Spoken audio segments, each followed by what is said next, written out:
সংবাদ প্রকাশের নিয়মিত আয়োজন আমিও আঁকতে পারি। সঙ্গে আছে আমি চারু হাবিব। তো বন্ধুরা, আজ আমরা আঁকবো জাতীয় পতাকা। এই জাতীয় পতাকা কত সহজে কিভাবে আঁকা যায় চলো দেখি। আমরা চতুর্ভুজ আঁকবো। আমরা সমান করে আঁকবো না একটু আঁকা বাঁকা করে? আঁকা বাঁকা করে আঁকি, তাহলে দেখতে সুন্দর লাগবে। জাতীয়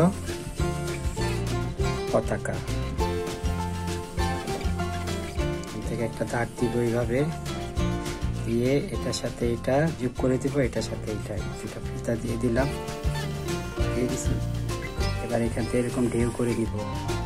সেম এই ঢেউটা যেরকম, এই ঢেউটাও যেন সেরকমই হয়, কিন্তু এটা হবে বড়, এটা থেকে এটা বড় হবে এই দাগটা দিলে, তাহলে শেপটা দেখতে সুন্দর লাগবে।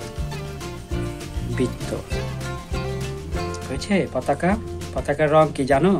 আমাদের জাতীয় পতাকার রং কয়টা?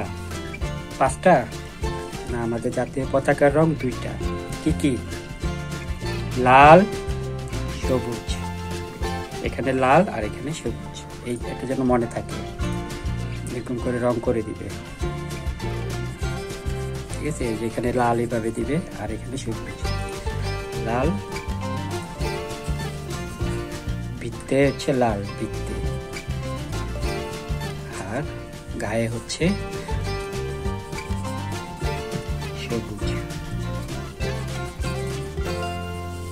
ঠিক আছে, এই দুটা মনে রাখবে। আমাদের পতাকাটা সবসময় আমরা সবাই যেন আঁকতে পারি, এটা আমাদের আঁকা অবশ্যই শেখা দরকার। আমাদের জাতীয় পতাকা, জাতীয় পতাকা